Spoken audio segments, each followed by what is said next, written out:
السلام علیکم ناظرین، آج کا سچ کے ساتھ میں ہوں ندیم حسین۔ آج اسلام آباد ہائی کورٹ میں توہین عدالت کیس میں عمران خان نے معافی مانگ لی۔ انہوں نے یہ بات کہی کہ اگر میں نے کوئی ریڈ لائن کراس کی ہے تو میں اس کے اوپر معافی مانگتا ہوں۔ جج صاحبہ کو اس حوالے سے جو معاملہ ہے اس کے اوپر میں ان سے بھی جا کر معافی مانگنے کے لیے تیار ہوں۔ عدالت نے روسٹرم پر دیے گئے ان کے اس بیان کو جو ہے وہ ریکارڈ کا حصہ بنا دیا اور اس کے ساتھ ہی یہ ہدایت کی کہ 29 سپتمبر تک وہ اپنا بیان حلفی جو ہے اس حوالے سے عدالت میں جمع کرائیں، اور اس طرح 3 اکتوبر تک سماعت جو ہے اس کو ملتوی کر دیا گیا۔ اب دیکھنا یہ ہے کہ عمران خان جو ہیں وہ بیان حلفی منوعاً یہی جمع کراتے ہیں یا پھر معاملہ جو ہے وہ کچھ اور ہوتا ہے۔ لیکن اس کے ساتھ ساتھ جو سب سے اہم چیز ہے وہ یہ ہے کہ اس وقت پاکستان کے اندر آدھا پاکستان سیلاب میں ڈوبا ہوا ہے، دوسری طرف ہم ایک معاشی ابتری کے دور سے گزر رہے ہیں، اور تیسری طرف عمران خان جو ہیں وہ اسلام آباد پر چڑھائی کی بات کر رہے ہیں۔ کیا سیاسی انتشار جو ہے وہ اس موقع کے اوپر ملک کے لیے کتنا فائدہ مند ہو سکتا ہے، کتنا سود مند ہو سکتا ہے؟ اور وہ حقیقی آزادی کی بات کر رہے ہیں، وہ ریاستی اداروں کو للکار رہے ہیں، اور وہ یہ بات کہہ رہے ہیں کہ جو آپ کو ڈراتا ہے اس کو آپ آگے سے ڈرائیں۔ وہ جن الفاظ سے تشبیہ دے رہے ہیں یقیناً وہ افسوسناک ہیں، ماضی میں اس کی مثالیں جو ہیں وہ نہیں ملتی ہیں۔ اب اگر ایسی صورتحال رونما ہوتی ہے تو یہ براہ راست ریاست کے ساتھ ٹکراؤ کی صورتحال ہوگی، اور ظاہر ہے کہ اس کا نتیجہ جو ہے وہ پھر کچھ بھی نکل سکتا ہے۔ لیکن یہ بھی ایک بنیادی سوال ہے کہ زمینی حقائق جو ہوتے ہیں وہ ذرا مختلف ہوتے ہیں۔ جب آپ اس طرح کے مارچ کی تیاری کرتے ہیں تو اس میں بے پناہ وسائل کی ضرورت ہوتی ہے، موبلائزیشن کے لیے ٹرانسپورٹ کی ضرورت ہوتی ہے، پھر لوگوں کو اپنے کام کاج چھوڑ کے آپ کے ساتھ چلنا ہوتا ہے، اور ظاہر ہے کہ اس وقت ہر آدھا پاکستان جیسے میں نے کہا کہ ڈوبا ہوا ہے، اور باقی آدھا جو ہے وہ اپنے بجلی کے بلوں اور پیٹرول موٹر سائیکلوں اور گاڑیوں میں بھروانے کے لیے سرگرداں ہے، بچوں کی فیسوں کو پورا کرنے کے لیے کوشاں ہے۔ تو ایسی صورتحال میں جلسہ ہو جانا ایک مختلف چیز ہے کہ لوگ جو ہیں وہ 1-2 گھنٹے کے لیے وہاں پر اکٹھے ہو جاتے ہیں، لیکن کیا اس طرح کی موبلائزیشن جو ہے وہ ممکن ہے؟ اور اس کے لیے پھر جس قدر وسائل کی ضرورت ہے کیا خان صاحب کے پاس وہ وسائل موجود ہیں؟ اور تیسری چیز یہ ہے کہ اگر یہ صورتحال پیدا ہوتی ہے تو انتخابات بھی اس صورتحال کا حل نہیں ہے۔ اس وقت کوئی بھی آ جائے، صبر، تحمل اور استقامت کے ساتھ ہی پاکستان کی معیشت جو ہے وہ ٹھیک ہو سکتی ہے۔ یہ خان صاحب کے بس کی بات بھی نہیں ہوگی۔ ظاہر ہے ان کے دور میں 4 وزرائے خزانہ تبدیل ہوئے، 7 جو ہیں FBR کے چیئرمین تبدیل ہوئے، معاشی پالیسیز کا کوئی تسلسل نہیں تھا۔ ایک وزیر خزانہ جو ایک دن بیان دیتا ہے کہ پاکستان کی کوئی معاشی سمت نہیں ہے، اور تیسرے دن جب وہ وزیر خزانہ بن جاتے ہیں تو یکلخ چیزوں جو ہیں وہ مثبت انداز میں ہونے لگتی ہیں۔ یہ بہت سے سوالیہ نشان جو ہیں وہ اپنی جگہ کے اوپر موجود ہیں۔ یقیناً موجودہ حکومت جو ہے ایک کولیشن حکومت ہے، اس کے بس میں بھی بہت سی چیزیں نہیں ہیں، اور اوپر سے سیلاب کی صورتحال نے معاملات کو اور گمبھیرتا کر دیا ہے۔ پاکستان جو ہے آنے والے دنوں میں اس ساری صورتحال کا بوجھ جو ہے وہ کیوں کر اٹھائے گا؟ اس کا نتیجہ جو ہے وہ کیا نکلے گا؟ کیا ہم انتشار کی طرف جائیں گے یا پھر اس کے نتیجے میں کچھ اور ہوگا؟ یہ وہ صورتحال ہے جس پر کریں گے بات۔ آپ کا اپنے مہمانوں سے تعارف کرواتے ہیں۔ ہمارے ساتھ موجود ہیں سینیٹر سلیم مانڈوی والا، پاکستان پیپلز پارٹی کے رہنما ہیں۔ ہمارے ساتھ موجود ہیں اعجاز الحق صاحب، صدر ہیں پاکستان مسلم لیگ ضیاء کے، اور ہمارے ساتھ موجود ہیں شعیب شہین صاحب، صدر ہیں اسلام آباد ہائی کورٹ بار کے۔ سلیم مانڈوی والا صاحب، یہ فرمائیے گا کہ آج جو اطمینان کا اظہار کیا ہے اسلام آباد ہائی کورٹ نے عمران خان کی سٹیٹمنٹ پر، اور انہوں نے یہ بات کہی ہے کہ عمران خان کی جانب سے جو انہوں نے معافی مانگی ہے اس کے اوپر وہ مطمئن ہیں، اور اب وہ بیان حلفی جمع کرائیں اور پھر عدالت جو ہے اس کو دیکھے گی۔ ماضی کی مثالوں کو اگر مد نظر رکھیں تو آپ کو کوئی مماثلت دکھائی دیتی ہے یا آپ یہ سمجھتے ہیں کہ عمران خان جو ہیں ان کو ذرا ریلیف دیا گیا؟ جی بالکل، دیکھیں ڈبل سٹینڈرڈ تو آپ کو نظر آتا ہے نا. ایک پرائم منسٹر کو آپ نے معافی مانگنے کے باوجود گھر بھیج دیا، ان کو اتنا موقع بھی نہیں دیا کہ وہ اپنی ایکسپلین کر سکیں. دوسرے پرائم منسٹر کو آپ نے اقامے پہ گھر بھیج دیا. تو اب آپ ان پرائم منسٹر یہ کون سے چہیتے ہیں ان کے، جن کو کہا جاتا ہے کہ جی آپ معافی مانگیں، آپ بیان لکھ کے دیں، آپ کو ہم موقع دیتے ہیں. تو یہ تو صاف نظر آتا ہے نا، اور یہ ساری دنیا دیکھ رہی ہے، کوئی میں اور آپ تو نہیں دیکھ رہے کہ ان کے لیے کچھ اور ٹریٹمنٹ، آپ کے لیے. اور ہم ہمیشہ یہی کہتے رہتے ہیں کہ جی جوڈیشری کو مطلب جسٹس شوڈ بی سین. تو جہاں جسٹس نظر نہیں آئے گا تو لوگ تو اس پہ باتیں کریں گے. اور میں یہ سمجھتا ہوں کہ اگر یہ justice given is seen by everybody and accepted by everybody تو کوئی آج ایسی بات نہیں کرے گا. مگر جب آپ ڈفرینٹ جسٹس، میرے لیے کچھ اور ہے، آپ کے لیے کچھ اور ہے، تو لوگ تو پھر باتیں کریں گے. نہیں لیکن سلیم مانڈوی والا صاحب، خان صاحب نے معافی تو مانگ لی ہے، اصل چیز تو یہی تھی کہ کیا وہ کورٹ کے سامنے خود کو سرنڈر کرتے ہیں کہ نہیں کرتے ہیں. انہوں نے سرنڈر کر دیا. سر سرنڈر تو دیکھیں نا، پہلے دن تو نہیں کیا. پہلے دن تو کہا کہ جی میں تو اپنی پوزیشن پہ کھڑا ہوں. اس کے بعد جب ان کو کہا کہ جی آپ ڈسکوالیفائی ہو جائیں گے، آپ کو فارغ کر دیا جائے گا، تو ان کو ریئلائز ہوا کہ میں تو فارغ ہو جاؤں گا. تو اس کے بعد انہوں نے اپنی پوزیشن چینج کر دی. تو یہ تو خیر ان کی یو ٹرن کرنا تو ان کی عادت ہے. مگر میں صرف آپ کو کہہ رہا ہوں کہ یہ اپرچونٹی ان کو دی گئی، نہیں تو اسی دن وہ ان کو کہتے اچھا آپ نہیں کر رہے ہیں پوزیشن، گو ہوم، ختم. مگر یہ تو جوڈیشری نے نہیں کیا. ان کو اپرچونٹی دی کہ جی آپ جائیں، سوچیں اور پھر آئیں ہمارے پاس. فرد جرم آپ پہ عائد ہونی چاہیے کہ نہیں ہونی چاہیے. تو باقیوں کو تو نہ یہ اپرچونٹی دی، نہ سنا گیا، نہ ان کو کہا کہ جی آپ فارغ ہیں، آپ گھر جائیں. اب اس کی آرگومنٹ لوگ یہ دیتے ہیں کہ جی وہ ڈیفرنٹ جج تھے، یہ ڈیفرنٹ جج ہیں. تو بھائی قانون تو ایک ہی ہونا چاہیے نا ہر آدمی کے لیے. اور یہ خان صاحب بھی کہتے ہیں کہ قانون غریب کے لیے بھی ہونا چاہیے وہی، اور امیر کے لیے بھی ہونا چاہیے، اور پاورفل کے لیے بھی ہونا چاہیے. تو پھر آج قانون آپ کے لیے خود کیوں ڈیفرنٹ ہے بھائی؟ ہمیں نہیں سمجھ میں آ رہا. آپ کو تو یہ کہنا چاہیے کہ نہیں جی دوسروں کے ساتھ جو ہوا ہے وہی مجھے بھی ٹریٹمنٹ ہونا چاہیے. نہیں، میرے ساتھ تو ڈیفرنٹ ہونا چاہیے، بھلے دوسروں کے ساتھ جو بھی آپ نے ٹریٹمنٹ کیا ہو. کرنا ہے. میں سلیم مانڈوی والا صاحب آتا ہوں. شعیب شہین صاحب، یہ فرمائیے گا کہ عمران خان صاحب جو ہیں، پہلا بیان، دوسرا بیان اس نوعیت کے تھے کہ جس میں قطعی طور پر یہ نہیں لگ رہا تھا کہ وہ عدالت کے سامنے سرنڈر کریں گے. ظاہر ہے انسان کیا سوچ رہا ہے، اس کی نیت کیا ہے، یہ تو بعد کی بات ہے. لیکن جب عدالت نے یہ بات کہی کہ آپ پر آج ہم چارج فریم کریں گے، تو انہوں نے آج سرنڈر کیا. آپ کو لگتا ہے کہ انہوں نے جو سرنڈر کیا ہے عدالت مطمئن بھی ہو گئی ہے اور اب وہ اس معاملے سے جو ہے وہ نکل جائیں گے؟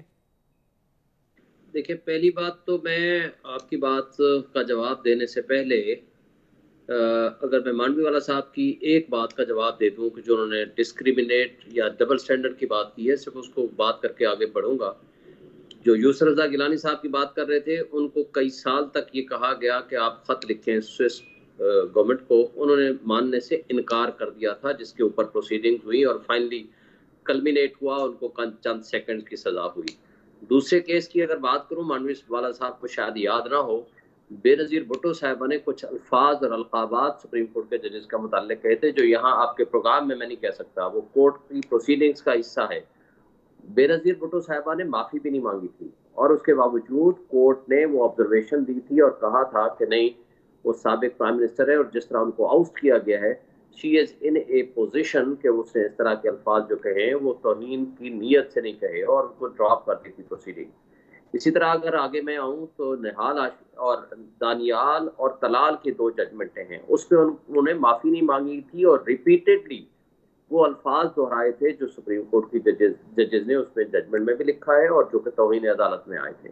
صرف ایک کیس ملتا ہے نہال ہاشمی کا، اور اس کے بھی 2 کیس ہیں، لوگوں کو شاید یاد نہیں ہے۔ ایک کیس وہ تھا جس میں ججز کو ان کے بچوں کو اٹھانے کی اور ان کو دھمکیاں دی تھیں، اور ایک کیس وہ تھا جس میں انہوں نے ججز کو گالیاں دی تھیں۔ جس میں ججز کو گالیاں دی تھیں وہ انہوں نے کورٹ نے معاف کر دیا تھا، جو دوسرا کیس تھا معافی کے باوجود انہوں نے اس کو سزا دی تھی، لہٰذا دونوں کی تھوڑا سا مختلف تھا۔ اب آ جاتے ہیں اس کیس کے اوپر جو آپ نے فرمایا، وہ ان کے 3 بیان نہیں ہیں۔ پہلی بات تو یہ ہے کہ پچھلی تاریخ پہ آپ سارے میڈیا نے خود دیکھا اور آپ نے خود اس کو آبزرو بھی کیا، عمران خان صاحب نے 2 دفعہ کورٹ پروسیڈنگز کے درمیان میں کہا کورٹ کو کہ جی میں بات کرنا چاہتا ہوں۔ وہ بات ان کی کورٹ نے نہیں سنی، کیونکہ انہوں نے کہا جی آپ کے وکلاء صاحبان نے آرگومنٹس کر دیے ہیں۔ تو لہٰذا آج تاریخ پہ جب ہم پیش ہوئے تو سب سے پہلے ہم نے بات کرنے کی بجائے ہم نے کہا جی خان صاحب کی بات پہلے سن لیں پھر ہم کوئی بات کریں گے۔ تو جب عمران خان صاحب روسٹم پہ آئے اور انہوں نے بات کی تو انہوں نے ایکسپلین بھی کیا، انہوں نے جو بتایا کہ اس نے رول آف لاء کے لیے اسٹرگل کی ہے، انڈیپینڈنس آف جوڈیشری کے لیے اسٹرگل کی ہے، اور ہر جلسے اور ہر پروگرام میں انہوں نے رول آف لاء کی بات کی ہے۔ تو ان کا پروگرام کبھی بھی توہین عدالت نیت نہیں تھی۔ اگر آپ سمجھتے ہیں کہ ریڈ لائن کراس ہوئی ہے تو اس کے لیے ان کو معذرت کرنے میں، اور اس خاتون جج کو اگر یہ ہے کہ جی ان کو ہرٹ ہوئی ہے یا ان کو خطرہ ہے کہ کوئی ان کے اوپر کوئی ایسی سچویشن آئے تو ان کے لیے سے معذرت کرنے کو تیار ہے۔ تو کورٹ نے ان کے اس کنڈکٹ کو اپریشیٹ کیا ہے۔ جہاں تک ڈیول اسٹینڈرڈ کی دوسری بات جو آپ یا مولوی والا صاحب کی رائے ہے، یہ جسٹ 1 month بفور پچھلے مہینے 26 تاریخ کو ایک کنٹمپٹ پٹیشن آئی جس میں مریم نواز صاحبہ کے خلاف، رانا ثناء اللہ کے خلاف اور کئی لیڈران پی ڈی ایم کے خلاف جن کی سٹیٹمنٹس تھی وہ ساری کی ساری ڈسکس ہوئی تھی، جس میں رانا ثناء اللہ صاحب نے کہا تھا کہ ہم ججز کا گھیراؤ کریں گے۔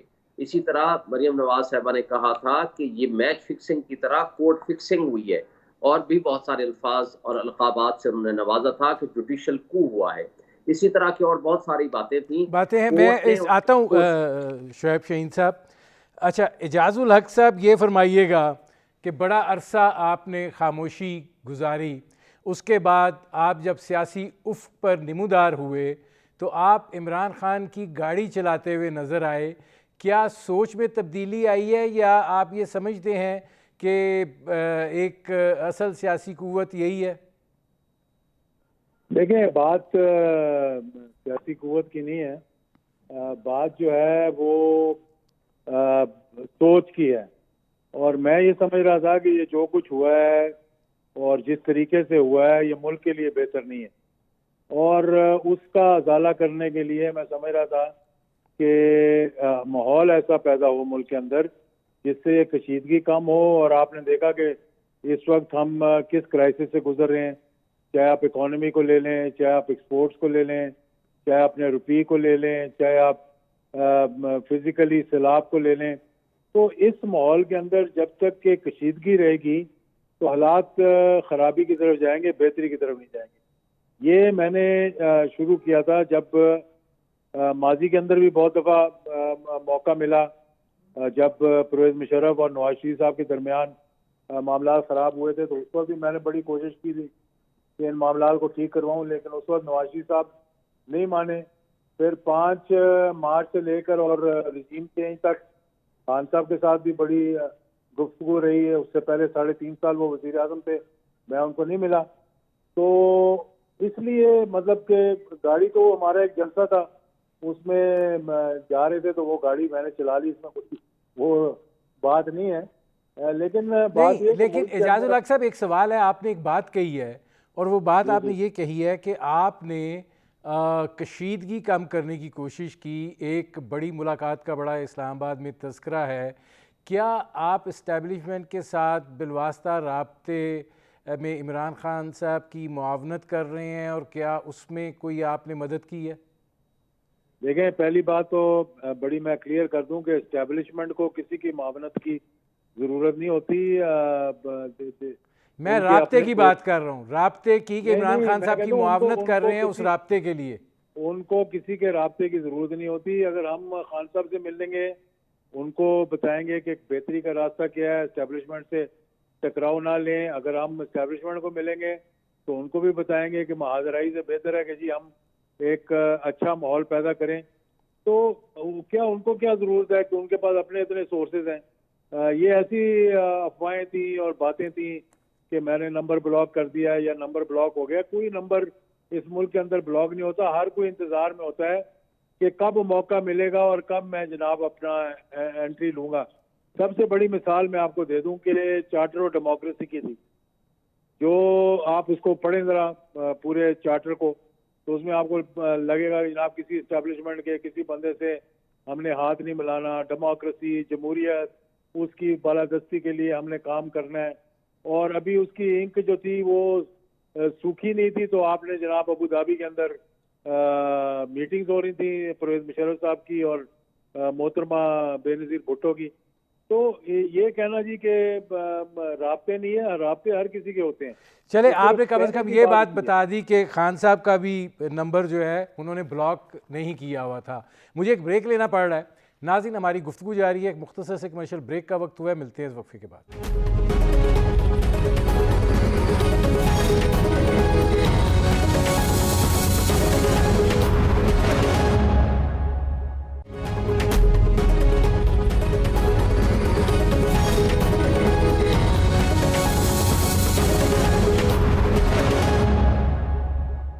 Welcome back.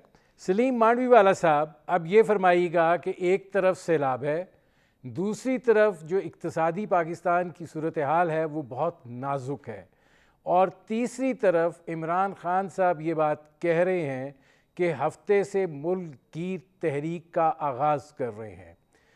اب یہ ایک سیاسی انتشار ہے. کیا آپ کو لگتا ہے کہ ہم کس طرف جا رہے ہیں؟ دیکھیں, ایک تو خان صاحب کو کبھی یہ ریئلائز ہی نہیں ہوتا کہ کس وقت کیا سچویشن ہے ملک میں اور مجھے اس کو کیسے ڈیل کرنا چاہیے. ساری پورا پاکستان, پوری دنیا اس وقت پاکستان اس مشکل میں ہے فلڈز کی وجہ سے, اس پہ کانسنٹریٹ کر رہا ہے. یو ایس پریزیڈنٹ اپنی UNGA اسپیچ میں کہہ رہا ہے کہ پاکستان از ڈراؤنڈ ان فلڈ. آپ یہاں لگے ہوئے ہیں اپنے چکروں میں, جلسے کرنے میں, انتشار پھیلانے میں.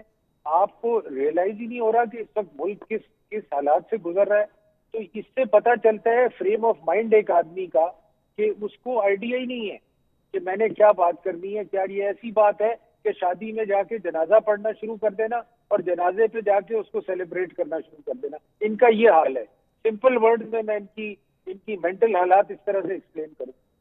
تو آپ اس وقت فلڈ جو پاکستان میں سچویشن ہے, آپ اس کے لیے ہیلپ کریں. آپ اس کے وہاں لوگوں کے پاس جائیں, ان لوگوں کو سپورٹ کریں, ان لوگوں کی مدد کریں, تو لوگ آپ کو اپریشیٹ کریں. آپ ڈی چوک بند کرانے میں, اسلام آباد پہ حملہ کرنے میں, فلانی چیزیں کرنے میں, لوگوں کو اور پریشان کرنے کے چکروں میں لگے ہوئے ہیں آپ. تو مجھے تو ان کی سمجھ نہیں آتی, نہ ان کی پارٹی کی سمجھ میں آتی ہے, نہ ان کی سمجھ میں آتی. لیکن اگر وہ اسلام آباد کی طرف نکلتے ہیں تو پنجاب میں ان کی حکومت ہے, KP میں ان کی حکومت ہے, آزاد کشمیر میں ان کی حکومت ہے. یہ سارے راستے ملا کے جو ہے اسلام آباد کو گھیرتے ہیں. تو ایسی صورتحال میں آپ کو لگتا ہے کہ حکومت جو ہے وہ مفلوج ہو جائے گی, اور خان صاحب جو یہ بات کہہ رہے ہیں کہ ہم ان سے منوا کے اٹھیں گے اکتوبر میں انتخابات کا؟ سر وہ پہلے بھی آئے تھے نا, کیا منوا کے گئے؟ ڈی چوک آئے تھے نا, کیا تماشا ہوا تھا ڈی چوک؟ کہاں غائب ہو گئے؟ کیا ہوا؟ تو میں آپ کو یہی سمجھا رہا ہوں نا کہ یہ دیکھیں, ہر چیز کا موقع ہوتا ہے, ہر چیز کا طریقہ ہوتا ہے. ندیم صاحب آپ بھی سمجھتے ہیں کہ یہ کوئی اس وقت کوئی ٹائم نہیں ہے یہ سب کام کرنے کا. اور میں آپ کو بتا دوں کہ لاسٹ ٹائم بھی لوگ بھاگ گئے تھے اسی چکر میں. اس ٹائم بھی ان کی غلط فہمی ہے کہ لوگ ساری پورا پاکستان اس وقت ایک ایک آدمی جو ہے وہ فلڈ والوں کو ہیلپ کرنے میں اور فلڈ والوں کی سچویشن کو بہتر کرنے میں لگا ہوا ہے, اور یہ ان چکروں میں لگے ہوئے ہیں. بھائی آپ تھوڑی فلڈ کی سچویشن ٹھیک ہو جائے, آپ کو کس نے منع کیا ہے اسلام آباد آنے سے؟ ضرور آئیں, مگر کوئی آدمی ٹائمنگ دیکھتا ہے, کوئی حالات دیکھتا ہے. یہ تھوڑی کہ جب میرا دل کیا میں منہ اٹھاؤں گا آ جاؤں گا. اور میں آپ کو بتاؤں اس دفعہ it will be not like before. پچھلی دفعہ تو ان کے ساتھ لحاظ کیا گیا تھا, اس دفعہ نہیں کیا جائے گا. نہیں تو وفاق کیا کر سکتا ہے؟ مطلب ایک اسلام آبادی ہے نا جی, آپ ایک CCPO تو بات سننے کے لیے تیار نہیں ہے. میری بات سنیں, اسلام آباد کا مسئلہ نہیں ہے. It is not a question کہ ایک اسلام آباد ہی ہے. آپ کے پاس سب کچھ ہو مگر اگر آپ نے یہی راستہ اختیار کرنا ہے تو کسی نے اس کو ایکسیپٹ نہیں کرنا, آپ کے اپنے لوگوں نے نہیں کرنا. تو ان کی غلط فہمی ہے کہ لوگ ان کے ساتھ آئیں گے. ٹھیک ہے. اعجاز الحق صاحب یہ فرمائیے گا, کیونکہ میں شعیب شاہین صاحب سے آخر میں اس لیے جاننا چاہ رہا ہوں کہ یہ وہ فرٹرنیٹی ہے کہ جس کو خان صاحب نے بڑی سخت اپیل کی ہے, اب دیکھتے ہیں وہ کیا فرماتے ہیں. یہ فرمائیے گا کہ ایک طرف یہ سیلاب کی صورتحال ہے, خان صاحب بجائے اس کے کہ اس طرف فوکس کرتے, اور ان کے لیے بڑا ایک موقع تھا کہ وہ سندھ میں اپنی ایک جگہ بنا لیتے اور وہاں کے لوگوں سے جا کے ملتے, ان سیلاب زدگان کی مدد کے لیے کچھ کرتے. اب یہ جو ایک انتشار کی کیفیت جنم لینے جا رہی ہے, اور جو ان کی تقریریں ہیں, اور خاص طور پر کل کی جو تقریر ہے, یہ تو براہ راست ایک ادارے کے ساتھ جنگ کی صورتحال ہے. دیکھیں سیاست کے اندر کہا کچھ جاتا ہے, مطلب کچھ ہوتا ہے. کراؤڈ کو دیکھ کے انسان جو ہے وہ ہمیشہ سلپ ہو جاتا ہے. تو یہ باتیں ہوتی رہتی ہیں. یہ بات آپ کی صحیح ہے کہ سیلاب کی سچویشن بڑی سیریس ہے اور ہر کسی کو اس پہ توجہ دینی چاہیے. وہ دونوں کام کر رہے ہیں. انہوں نے 11 ارب روپیہ اکٹھا کیا ہے, 3 ٹیلی تھون کیے ہیں. وہ پیسہ انشاءاللہ چینلائز ہو کے وہاں پہ لگے گا بھی. وہاں جا کر بغیر کوئی کام کیے صرف چکر لگا کے آنا, جس طرح لاہور سے قافلہ گیا تھا راجن پور اور 86 گاڑیاں لے کر, اور وہاں ایک پیسے کی بھی کوئی چیز تقسیم نہیں کی, تو اس کا بھی کوئی فائدہ نہیں ہوتا. حکومتوں کے پاس تو, جیسے سندھ کی حکومت ہے, ان کے پاس تو وسائل ہیں, حکومتی وسائل بھی ہیں, ایڈمنسٹریشن بھی ہے, وہ کام کر رہے ہیں. پنجاب کے وزیر اعلیٰ کو میں کئی مرتبہ یہ پیغام آپ کے تھرو, دوسروں کے تھرو ان کو دیا ہے کہ ان کو چاہیے کہ ان کا ہیڈ آفس اس وقت تونسا اور راجن پور میں ہونا چاہیے, جہاں ساؤتھ پنجاب میں سیلاب آیا ہوا ہے. تو ان معاملات کے اندر جو ہے وہ پالیٹکس کے اندر اپ اینڈ ڈاؤن ہوتے رہتے ہیں, اور پالیٹکس کے اندر آپ جو ہے پریشر جو ہے وہ گورنمنٹ کے اوپر رکھتے ہیں. اب حکومت کا کام ہے نا کہ وہ ایسی فضا پیدا اس کریں. میں اعجاز الحق صاحب یہ فرمائیے گا کہ آپ کیا سمجھتے ہیں کہ عمران خان صاحب جس موبلائزیشن کی بات کر رہے ہیں, ایسی صورتحال میں جب کہ عوام جو ہے وہ اپنے مصائب سے لڑ رہی ہے, وہ یہ موبلائزیشن کر پائیں گے؟ ان کو زیادہ سپورٹ ملے گی. لوگ بجلی کے بل لے کے در بدر پھر رہے ہیں, لوگ گیس کے بل لے کے در بدر پھر رہے ہیں, لوگ مہنگائی کی وجہ سے پس رہے ہیں. اس لیے میں یہ کہتا ہوں کہ ان سارے مسائل کا حل, اور بہت مرتبہ میں نے کہا ہے, ہر کسی کے پاس جا کر یہ کہا ہے کہ حکومت بھی اس بات پر غور کرے اور خان صاحب بھی غور کریں کہ نومبر اگلے سال الیکشن ہونے, ان کو 4-5 مہینے پیچھے کر کے ایک اعلان کر دیا جائے, الیکشن کی ڈیٹ دے دیں اور سارے اکٹھے بیٹھ جائیں, چاہے اسمبلی کے اندر بیٹھ جائیں چاہے باہر بیٹھ جائیں. کوئی ماحول تو ایسا کریٹ کریں نا کہ آپس میں گفتگو نہیں, وہ تو کہہ رہے ہیں کہ اگست میں اگلے سال جو وقت ہے انتخابات کا, انتخابات ہو جائیں گے, ٹائم کتنا رہ گیا؟ تو وہ جو کہہ رہے ہیں وہ خان صاحب نہیں مان رہے, تو خان صاحب پھر اپنی جتنی ہمت ہوگی اتنی کوشش کرتے رہیں گے جب تک کہ ان کو منوا نہ لیں. تو بہتر نہیں ہے کہ اگر وہ کہیں جی کہ اگست میں نہیں, نومبر میں ہونے ہیں الیکشن یا اکتوبر میں ہونے ہیں, نومبر میں اسمبلی نے حلف لیا تھا, تو اس کو اگر آپ اپریل میں کر لیتے ہیں, مارچ میں کر لیتے ہیں, تو کون سی کوئی قیامت آ جائے گی یا کون سا کوئی آپ کے مسائل زیادہ کھڑے ہو جائیں گے.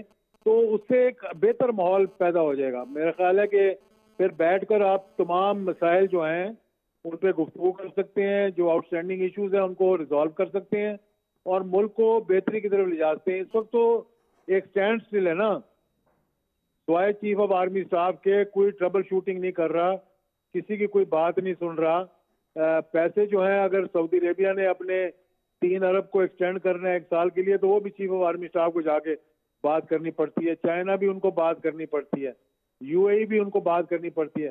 تو ایسا ماحول کیوں نہیں کریٹ کرتے کہ جس سے کہ سارے پولیٹیشنز جو ہیں وہ مل کر دیکھیں جی کہ اس ملک کو ان مسائل سے کیسے نکالنا ہے. ٹھیک ہے. اب شعیب شاہین صاحب یہ فرمائیے, کل انہوں نے آپ لوگوں سے بھی اپیل کی ہے کہ آپ نکلیں. آپ کی جو کمیونٹی ہے اس کو ایک پڑھا لکھی کمیونٹی مانا جاتا ہے, اور یہ بات کہی جاتی ہے کہ آپ لوگ قانون کو بھی سمجھتے ہیں, اور اس وجہ سے آپ لوگ حالات اور واقعات کے بارے میں زیادہ سمجھ بوجھ جو ہے وہ رکھتے ہیں. اب ایک پاکستان اس وقت ایک دوراہے پر کھڑا ہے جہاں پہ 3.5 کروڑ لوگ جو ہیں وہ در بدر ہیں. دنیا جو ہے اس میں ہاہاکار مچی ہوئی ہے کہ پاکستان کی مدد کی جانی چاہیے, اور تعمیر نو کا کام جو ہے اس کا مسئلہ ہے. $30 ارب کا نقصان ہو چکا ہے.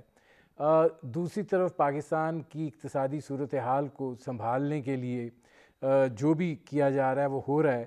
اور اگر تیسری طرف آپ اداروں سے ٹکراؤ کی طرف چل پڑتے ہیں اور آپ ایک انتشار کی کیفیت پیدا کرتے ہیں, تو وہ کیا خان صاحب کو یہ احساس ہے کہ یہ ملک رہے گا تو وہ الیکشن بھی کروا پائیں گے, وہ وزیر اعظم بھی بن پائیں گے؟ دیکھیں, پہلی بات تو یہ ہے کہ عمران خان صاحب کو یہ ایک کریڈٹ جاتا ہے کہ جب ان کا آؤسٹر ہوا تو نہ وہ لندن گئے نہ وہ دبئی گئے, وہ پبلک کے پاس چلے گئے. اور اس وقت تو پورا میڈیا یہ کہہ رہا تھا کہ پاپولیرٹی کی اپنی لوئسٹ پوزیشن پہ عمران خان صاحب ہے. لیکن چند مہینے نہیں گزرے کہ پبلک نے جو ریسپونڈ کیا ان کے ساتھ, پورے پنجاب کو دیکھ لیں رزلٹ, یا آپ دیکھ لیں کراچی کا رزلٹ, بڑی لیڈ کے ساتھ پاپولیرٹی کے ساتھ وہ الیکشن جیتے ہیں. صرف یہیں تک محدود نہیں رہا. میں آپ جو سیلاب کی بات کر رہے ہیں, حق صاحب اعجاز الحق صاحب نے جو بات کی ہے, اس کے 3 ٹیلی تھون پہ ان کو 14 بلین روپیز لوگوں نے دیے ہیں. یہ ایک ٹرسٹ ہے لوگوں کا, پبلک ایٹ لارج کا ان کے اوپر. دیکھیں, اس میں شعیب شاہین صاحب ایک سوالیہ نشان ضرور ہے, کیونکہ ڈونیشنز کی کمٹمنٹ بہت ہوتی ہیں, ہم یہ دیکھتے آئے ہیں. ایکچوئل مٹیریلائزیشن جو ہے اس کی کتنی ہوتی ہے, ایکچولی وہ میٹر کرتی ہے, اور جب وہ سٹیٹمنٹ آئے گی تو وہ اصل میں بتائے گی کہ ایکچوئل کیا ہے. دیکھیں, میں کہتا ہوں کہ ایک بینک سٹیٹمنٹ ظاہر ہے وہ آ جائیں گی, اسٹیٹ بینک بھی یہاں موجود ہے, ساری چیزیں آج نہیں تو کل تک ساری فائنلائز ہو جائیں گی, مطلب مہینے میں آ جائیں گی, 15 دنوں میں آ جائیں گی. میں کہتا ہوں ہم ہاف آف دی اوبلیگیشنز بھی لوگ اپنا فلفل کر دیتے ہیں, تو that is the great achievement. میں یہی پی ٹی ایم کے دوستوں سے کہوں گا کہ بھائی اپنی جیب سے صحیح, آپ کے اوپر اگر لوگ ٹرسٹ نہیں کرتے تو 14 جماعتیں ہیں, تو 14 کروڑ ہی ان کے مقابلے میں کم سے کم اپنی ڈکلیریشن کرا دو یا پیش کر دو, تاکہ پبلک کو ایک ٹرسٹ پیدا ہو کہ تمام جو پارٹیز ہیں وہ ان سیلاب زدگان کے لیے کام کر رہے ہیں. اچھا, اگر ایک شخص دیکھو, ایک ہے شارٹ ٹرم پلاننگ, ایک ہے long term planning. Short term تو یہ ہے, لانگ ٹرم کے لیے اصل مسئلہ یہ نہیں ہے, جیسے پہلے ہمارے دوستوں نے بھی کہا, اصل پرابلم یہ ہے کہ اس گورنمنٹ کے اوپر جو بیساکھیوں پہ کھڑی ہے, اس کے اوپر کوئی ٹرسٹ کرنے کو تیار نہیں ہے. نیچرلی کوئی بھی 2 مہینے 4 مہینے یا 6 مہینے 8 مہینے کے لیے سرمایہ کاری نہیں کرے گا, لانگ انویسٹمنٹ نہیں آئے گی, لانگ ٹرم پالیسیز نہیں بنے گی, جس کا نقصان یہ ہو رہا ہے کہ آپ کے سامنے آپ کی معیشت سکڑتی جا رہی ہے. دیکھیں شعیب شاہین صاحب, آپ نے یہ بات کہی کہ لوئسٹ ایب پر ہیں تھے عمران خان صاحب, اس وقت بھی معاشی صورتحال جو ہے وہ بالکل ڈیفالٹ کے کنارے پر پہنچی ہوئی تھی.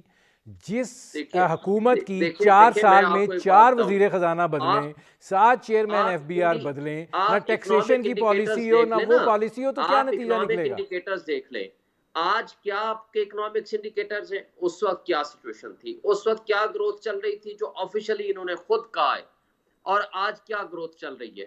تو یہ ساری چیزیں اگر آپ دیکھ لیں, ہم اس کو کہتے ہیں کہ اس سٹیج پہ, میں یہ نہیں کہتا عمران خان آئے, کوئی بھی پولیٹیکل پارٹی آئے, جب تک سٹرونگ گورنمنٹ نہیں آئے گی جس کے پاس 4 سال 5 سال کا مینڈیٹ نہیں ہوگا, اس کے بغیر انویسٹمنٹ نہیں آئے گی. ٹھیک ہے, مجھے ایک بریک لینا پڑ رہا ہے شاہین صاحب. جی ناظرین, ہماری گفتگو جاری ہے, ایک مختصر سے کمرشل بریک کا وقت ہوا ہے, ملتے ہیں اس وقفے کے بعد.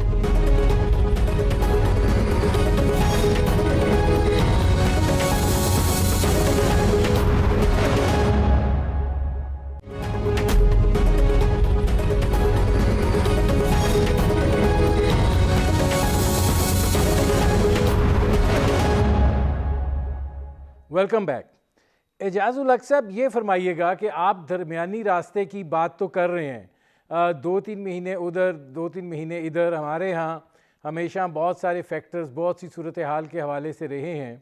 جس طریقے سے عمران خان نے فوج کے ادارے کو ٹیک آن کیا ہوا ہے, آپ کو کیا لگتا ہے کہ ظاہر ہے جو بت بنایا تھا اب وہ طاقت پکڑ گیا ہے, تو اب ایسی صورتحال میں پھر آپ کو آگے کا کیا منظرنامہ لگتا ہے؟ دیکھیں اسٹیبلشمنٹ سے جھگڑا کر کے آپ اس ملک کے اندر اگر سیاست کرنا چاہتے ہیں تو میں سمجھتا ہوں اس سے بڑی غلط فہمی کسی کی نہیں ہو سکتی. ماضی میں بھی یہ سب نے ٹرائی کیا ہے، لیکن ایک ٹرینڈ ایسا شروع کر دیا گیا جسے کہ پہلے سب سے اینٹ سے اینٹ بجانے کی بات کی گئی، اس کے بعد پھر اپنے جلسوں کے اندر نعرے لگائے اور ایک یہ اصطلاح پیدا کی نئی پاکستان کی سیاست میں کہ پہلے مزاحمت اور پھر مفاہمت. تو شروع میں ہی اگر اسٹیبلشمنٹ اس پہ if they had put their foot down جس میں کہ جو انگریزی میں کہتے ہیں، تو میرا نہیں خیال کہ یہ نوبت یہاں تک آنی تھی.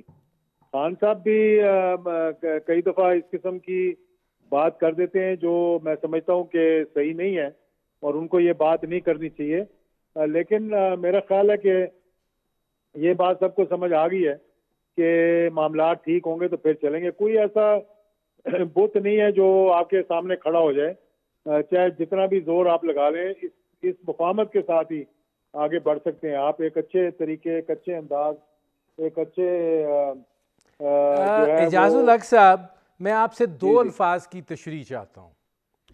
ایک جی خوف کے بت کو توڑ دو، دوسرا حقیقی آزادی. آپ ذرا ایلیبوریٹ کریں گے ان کو؟ دیکھیں، حقیقی آزادی یہ ہے کہ ہماری فورن پالیسی جو ہے وہ آزاد ہو، ہم محتاج نہ ہوں. بنگلہ دیش اور سری لنکا جیسے ملک جو ہیں وہ رشیا سے ویٹ بھی لے سکتے ہیں، وہ رشیا سے آئل بھی لے سکتے ہیں، سعودی عربیہ رشیا سے آئل لے سکتا ہے، ایران جو ہے وہ انڈیا کو بھی گیس دے سکتا ہے، پیٹرول دے سکتا ہے، لیکن پاکستان پہ ساری ممانعت ہے. یہ مجھے آج تک سمجھ نہیں آئی کہ کیا وجہ ہے. تو جب وہ کہتے ہیں نا کہ کیا ہم غلام ہیں، تو میں سمجھتا ہوں کہ واقعی اس ذہنیت سے ہمیں باہر نکلنا پڑے گا. سر گزارش یہ ہے کہ وہ حقیقی آزادی کو جب خوف کے بت سے جوڑتے ہیں تو اس کا مطلب یہ ہوتا ہے کہ آپ نے کسی ایک ادارے کو دیوار کے ساتھ لگانا ہے اور اوپر آپ نے آنا ہے اور ہر چیز آپ کی مرضی کے مطابق ہونی چاہیے. نہیں، یہ اپنی اپنی تشریح ندیم صاحب، اپنی اپنی تشریح ہے. دیکھیں، خوف کے بت کو توڑنے کا مطلب یہ نہیں ہے کہ آپ کسی ادارے کا جو ہے وہ خوف ہے. آپ کے دل میں جب خوف ہوتا ہے نا، جب آپ کو کہا جاتا ہے، سر جب آپ کہتے ہیں کہ آپ کو اگر وہ ڈراتے ہیں آپ ڈراؤ، آپ آگے سے بات کرو، تو اس کا مطلب کیا ہے؟ ایک منٹ میری بات سن لینا. جب وہ کہتے ہیں نا کہ we will take you back to the stone ages if you don't cooperate with us, اور آپ فوری طور پر ان کو کہتے ہیں آئے جی بسم اللہ ہم آپ کے ساتھ ہیں، اور پھر 80,000 لوگ جو ہے وہ ان کی جانوں کی قربانی دینی پڑتی ہے، آپ کو $150 ارب کا نقصان اٹھانا پڑتا ہے. یہ خوف کا بت ہے. اس خوف کے بت سے باہر نکلنے، اپنی انڈیپینڈنٹ پالیسی بنائیں، اور اس کے لیے آپ کو ایز اے گورننس اپنی صحیح کرنی پڑے گی. اور یہ نہیں ہے کہ آپ کہہ رہے ہیں کہ جی یہ خوف کا بت جو ہے وہ اسٹیبلشمنٹ ہے. یہ میرا نہیں خیال، یہ اپنی اپنی تشریح ہے، اپنی اپنی انٹرپریٹیشن ہے. میری انٹرپریٹیشن یہ نہیں ہو سکتی، آپ کی شاید یہ ہو.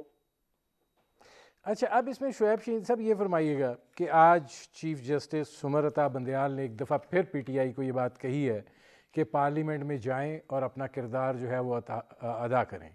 پارلیمنٹ جو ہے اس کو 5 سال کی مدت پوری کرنی چاہیے، اور آپ اگر عمران خان صاحب رہتے پارلیمنٹ کے اندر تو ہو سکتا ہے وہ آج الیکشن نہ مانگ رہے ہوتے، اس حکومت کو فارغ کر چکے ہوتے. دیکھیں، بات تو آپ کی درست ہے، اس حد تک بھی جایا جا سکتا تھا، اور میرا خیال ہے کہ بہتر تھا کہ وہ پارلیمنٹ کے اندر رول ادا کرتے تو شاید 2 ووٹوں کا فرق وہ کسی نہ کسی انداز میں یہ چینج بھی ہو سکتا تھا. اور بندیال صاحب تو ماشاءاللہ بڑے کمپیٹنٹ اور بڑے پازیٹیو مائنڈڈ جج ہیں، اور انہوں نے بھی اس بات کو فیل کیا ہے کہ ان حالات میں پولیٹیکل انسٹیبلٹی ملک کو تباہی کی طرف لے کے جا رہی ہے، پولیٹیکل پولرائزیشن بہت زیادہ بڑھ گئی ہے. اور خود عمران خان صاحب کے خلاف پچھلے 5 مہینوں میں 19 FIR کاٹی گئی ہیں مختلف طریقہ کار کے مطابق فیڈرل پولیس نے. تو یہ ساری چیزیں تو بہرحال آپ کے سامنے ہیں جو کچھ ہو رہا ہے. اس میں ظاہر چیف جسٹس آف پاکستان سے بڑھ کر کوئی معتبر ادارہ یعنی سپریم کورٹ سے بڑھ کر نہیں ہو سکتا، اور چیف جسٹس آف پاکستان اس کے سربراہ ہیں، تو نیچرلی انہوں نے جو آبزرویشن دی ہے اس کی بھی بڑی قدر ہے. لیکن ایک پولیٹیکل بہرحال ایک پاپولر لیڈر ہیں، ان کی پالیٹکس اپنی ہے، اور وہ کیا سوچتے ہیں کیا دیکھتے ہیں. تو ایک بات تو طے ہے کہ جو ہماری اسٹیبلشمنٹ کے جو نیوٹرل ہونے کی باتیں تھیں وہ شاید نیوٹرل نہیں رہی، جس کی وجہ سے عمران خان صاحب کو پچھلے ایک ہفتے 2 ہفتے کے اندر کھل کے کہنا پڑا کہ جو خفیہ نمبروں سے دھمکیاں آ رہی ہیں تو یہ غلط ہے، اور آپ ان رپلائی آپ اسی طرح جواب دیں۔ میرا خیال ہے ان کا اشارہ اسی طرف تھا۔ دوسری طرف جو بات ہے کہ جو پولیٹیکل انسٹیبلٹی اور جو اپوائنٹمنٹ کا ایشو چل رہا ہے، وہ بھی ایک بڑا اہم ہے جو اگلے مہینے ہونے جا رہا ہے، جس کے اوپر عمران خان صاحب کا بڑا سیریس کنسرن ہے کہ یہ جو بیساکھیوں پہ کھڑے ہونے والی حکومت ہے، اس کو یہ حق حاصل نہیں ہے کہ اس طرح کے میجر ڈیسیژن لے اس میں شعیب شاہین صاحب آپ سے سوال میرا اب یہ ہے کہ عمران خان صاحب جس ٹکراؤ کی پالیسی پر جا رہے ہیں، یہ اب تصادم کی طرف جائے گا اگر وہ اس کو عملی جامہ پہناتے ہیں اور ہفتے سے شروع ہوتے ہیں، تو کیا اس ٹکراؤ اور تصادم کو آپ کی کمیونٹی سپورٹ کرے گی، ساتھ چلے گی؟ دیکھیں، پہلی بات تو یہ ہے، تصادم کی بات تو ہے نہیں، ایک جمہوری حق ہے، آئینی حق ہے۔ آپ کو یاد ہوگا سپریم کورٹ نے اس پہ فیصلہ بھی دیا ہوا ہے، اور یہ جمہوری اور آئینی حق ہے کہ وہ مظاہرے کریں، اپنا پرامن احتجاج ریکارڈ کرائیں اور اسلام آباد میں آئیں، دھرنا بھی دینے کا حق ہے، ان کو جلسے کرنے کا بھی حق ہے، یہ تو آئین اجازت دیتا ہے۔ جب تک کہ آپ ٹکراؤ تو یہ ہے نا کہ آپ کسی کو جا کر کے ماریں، کسی کے اوپر حملہ کریں، کسی بلڈنگ کو توڑیں، کسی ادارے پہ حملہ کر دیں، یہ تو باتیں ہیں۔ دیکھیں، ایک بات تو ہم ہمیشہ سے کہتے آ رہے ہیں، میں نے آپ کو یاد ہوگا 25 مئی کے واقعے پہ بھی اسلام آباد ہائی کورٹ بار کی طرف سے پٹیشن فائل کی تھی، جو انہوں نے پورے پنجاب میں لوگوں کو گرفتار کرنا شروع کیا تھا، وکلاء گرفتار کیا، وکیلوں کے، اور ناصرہ جاوید اقبال اور کئی جو پولیٹیکل ورکرز ہیں ان کے گھروں پہ چھاپے مارے، گرفتاریاں کی، اسلام آباد کے سارے راستے بند کر دیے تھے، اور سپریم کورٹ نے اس پہ فیصلہ کیا تھا کہ نہیں، آئینی حق کو بالکل نہ روکے، لیکن ان کو بھی پابند کیا تھا کہ عمران خان صاحب جہاں بھی جلسہ کرنا چاہیں، دھرنا دینا چاہیں، ان کے لیے بھی جگہ مختص کی جائے، اور وہ فیصلہ آج بھی باقی ہے۔ جہاں تک اس بات کا تعلق ہے کہ بار ایسوسیشنز ہر زمانے میں اور ہر موقع پہ یہ کہتی رہی ہیں کہ اسٹیبلشمنٹ کا پالیٹکس میں کوئی رول نہیں ہے، اور ان کا رول ہونا بھی نہیں چاہیے، وہ اپنے حدود میں رہ کر کام کریں اور پولیٹیشنز اپنے حدود میں رہ کر کام کریں۔ یقینی طور پر ہم سمجھتے ہیں کہ آئین کی پاسداری ہونی چاہیے، لیکن اس کا نقصان بہت ہو رہا ہے، وہ ہے پولیٹیکل۔ ٹھیک ہے ناظرین، میرے پروگرام کا وقت ختم ہو رہا ہے۔ بہت شکریہ شعیب شاہین صاحب، بہت شکریہ اعجاز الحق صاحب، بہت شکریہ سلیم مانڈوی والا صاحب۔ ناظرین، حالات جو ہیں وہ اس وقت اس ڈگر پر کھڑے ہیں کہ جہاں پہ یہ ملک جو ہے وہ سیاسی انتشار کا متحمل نہیں ہو سکتا۔ پاکستان کی معیشت کو سنبھالنا ایک بنیادی تقاضا ہے۔ عوام اس وقت بہت مشکل میں ہے، خاص طور پر مڈل کلاس اور اپر مڈل کلاس پس کر رہ گئی ہے۔ اس کے ساتھ ساتھ سیلاب کی جو صورتحال ہے اس نے پاکستان کی معیشت پر بہت زیادہ منفی اثر ڈالا ہے، اور یہ بات کہی جا رہی ہے کہ اگلے سال زراعت کا شعبہ جو ہے اس میں منفی گروتھ جو ہے وہ آتی ہوئی دکھائی دے رہی ہے۔ یہ صورتحال جو ہے بہت نازک ہے، اور ظاہر ہے کہ اس مرحلے کے اوپر کوئی بھی مہم جوئی جو ہے وہ یقیناً پاکستان کے لیے کوئی اچھا شگون نہیں ہوگا۔ اجازت دیجیے، اللہ حافظ۔